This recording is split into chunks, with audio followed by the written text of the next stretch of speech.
This is Real News Media TV, coverage you can trust. Please like, share, subscribe, and hit the notification bell. Select all for daily news updates. In the Klansmen gang trial, witness says community worked alongside gangsters.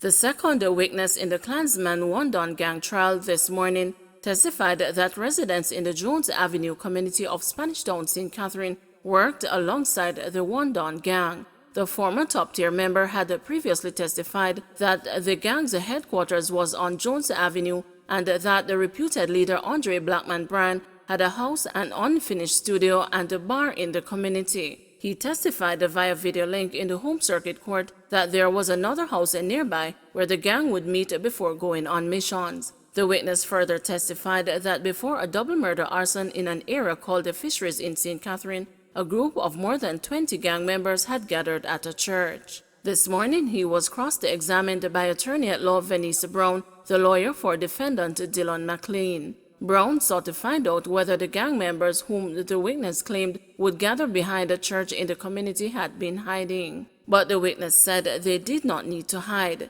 People in the community work alongside the gang. They had to, he said. The witness also told the court that the gangsters had been in the community from earlier in the day before the double murder and arson. During further cross-examination, the ex-gangster also disclosed that members of the gang would elude the police by hiding in natural holes that were behind an old house in the community. He recalled Blackman twice seeking refuge in one of the holes. The court also heard that there was a secret escape route from the community that was behind McLean's home. He said the gang members would use this route to escape the police. In the meantime, the witness admitted that in his statement to the police, he did not list McLean among the alleged gang members. This morning, the attorney suggested that this was because the witness did not know McLean and because he was never a gang member. But the witness disagreed, saying he knew McLean personally and was often around him. He further told the lawyer that he did not remember McLean while giving his statement. The witness also said he did not list all the members of the gang as he could not detail in the statement all he knew about each member. The witness was reminded about evidence he gave, claiming that McLean was seen removing an Intratec gun from his roof. Brown asked if the witness did not think it would have been important to share this information in his statement. The witness replied, "Isn't what I am saying in court important? As I said, I didn't put enough things in my statement, but I am telling the truth." Bryan and the 32 other alleged gang members are being tried on a 25-count indictment under the Criminal Justice Act and the Firearms Act. Fraser Binns accuses Holness of paying lip service to protecting the environment. Opposition spokesperson on the environment, Senator Sophia Fraser Binns, said the time has come for Prime Minister Andrew Holness to decide whether decisions that will trigger increased economic growth should trump the preservation of the environment. In her contribution to the State of the Nation debate in the Senate on Friday, the opposition senator said that repeated calls for the National Environment and the Planning Agency NEPA to be placed where it rightly belongs in the Ministry of Environment and Climate Change has fallen on deaf ears. It can't be that the minister charged with economic growth also has responsibility for the Environmental Protection Agency. In an instance of conflict, how does he decide? Fraser Binns questioned. She contended that such a scenario in law is referred to as res ispa locutor. The facts speak for themselves. Referencing the widely debated issue involving Bengal Development Limited, the entity that wanted to mine limestone in the ecologically sensitive Dry Harbor Mountains on the country's northern coast, Fraser Binns said that this could have led to the destruction of rare flora and fauna in the country. The Prime Minister overturned the Natural Resources Conservation Authority decision and granted a mining permit to Bengal Development Limited with an unprecedented 72 conditions, which he later had to rescind not because of environmental consciousness, but because of the failure to pay the financial bond, she said. The opposition senator also bemoaned the destruction of acres of mangroves in Hanover for the construction of a hotel. The argument proffered is that it will create hundreds of jobs for people. I understand this. However, have we considered the long-term ecological, environmental, and even infrastructural damage that this single action will cause on the environment? Taking the government to task, Fraser Binns said that the Prime Minister cannot attend COP26 in good faith, demanding international climate action and financing, while simultaneously destroying vital forest reserves, mangroves, overturning NEPA's decisions, and failing to agree on an acceptable mining buffer zone. Mr. Prime Minister, to be credible, you need to do more than just the words. We need climate action. We need to get climate justice locally before making demands on the international stage. During her presentation, Fraser Binns conceded that respective administrations have fallen short on protecting the environment, but stressed that the current government should tackle the prevailing issues and stop paying lip service to them. She called for the strengthening of environmental laws to give teeth to the protection of the environment. Let us take, for example, the constant fish kill in the Rio Cobre. The existing legislation provides a penalty of $100,000. This sum is so small that it cannot act as a deterrent, she said. JPS to install electric vehicle charging stations at some Texaco locations. The Jamaica Public Service Company has announced that it has signed an agreement with GB Energy Texaco for the first installation of electrical vehicle chargers at select service stations. The first charging station will be at Texaco's New Kingston location on Trafalgar Road and will be open to the public by the end of next month. The signing ceremony took place recently at the GB Energy's head office in New Kingston.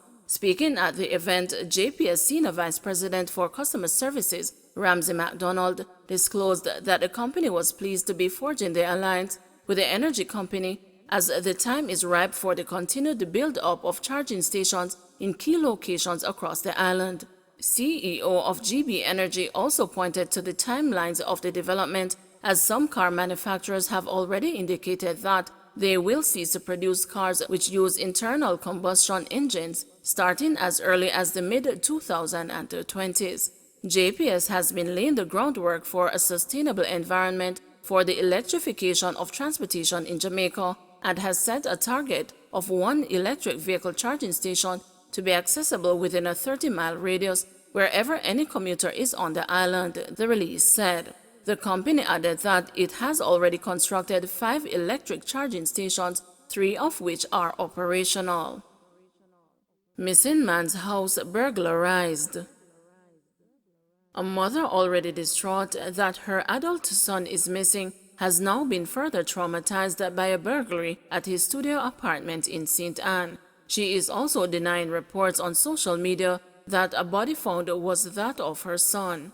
Reports are that scene-of-crime detectives went to the home of 21-year-old Javier Green on Saturday amid reports that intruders pried open the metal doors on his gate that were meant to prevent just such an invasion. The dwelling was ransacked and clothes and food items stolen. His adoptive mother, Merle Cohen Green, said she feels violated by the burglary. They tear off the grill and take out him clothes. The floor modem, food, and all of those stuff. People know that he's not around, and probably that is why they break in, she said. She isn't sure exactly when the apartment was burglarized, but said she made the discovery last Friday. She is sure that prior to the burglary, she had secured the dwelling. After Javier went missing, I went over his house once and found out that the grill was open, and so I put a lock on it. I was wondering why he left his grill open when he always locked his place, she said. Cohen Green also disclosed that last week, before Javier disappeared, he had complained that someone stole his computer and a television set from his room. She said Javier's stylishness, especially as it relates to fashion, was no secret. "Me try to make him all right," declared his mother, a business owner. November 1 was the last time she saw her son, who lives next door to her house in Exchange District, Ocho Rios. A taxi driver claimed that he saw the missing man with a woman the following day. According to Javier's mother, it is unusual for him to leave home for days without contacting her. Calls to his phone are going to voicemail. Several people last week posted on social media that a body found in a barrel in the neighboring parish of St. Mary was that of Javier's. His mother, however, denied that claim. A police who know Javier very well and another friend who know him very well looked at the body and say it is not Javier. It is an older man, she told the news. She is of the view that with better support from the police, the mystery regarding her son's disappearance would be solved. The support that I want, I am not getting, she said before the police visited the house on Saturday. Anyone knowing the whereabouts of Javier is being asked to contact the Ocho Rios police at 876-974-2533, Police 119 emergency number, or the nearest police station. 2 new COVID deaths, 102 new infections. Jamaica on Sunday recorded another 2 COVID-19 deaths, pushing the tally to 2,329. The health ministry says both deaths were previously under investigation. The deceased are an 89-year-old woman from Westmoreland and a 70-year-old man from Kingston and St. Andrew. In the meantime, there were another 102 new COVID infections. This means Jamaica recorded a total of 90,311 COVID cases since the virus was first detected here on March 10, 2020. The positivity rate is now 8.1%. The parish breakdown is as follows: Kingston and St. Andrew 29, St. Anne 26, St. Catherine 20, St. Thomas 11, St. James 3, Westmoreland 2, St. Elizabeth 2, Manchester 2, Clarendon 2, Trelawney 2, St. Mary 2, Hanover 1, and Portland recorded no new cases. Don't forget to like, share, subscribe, and hit the notification bell. Select all for daily news updates.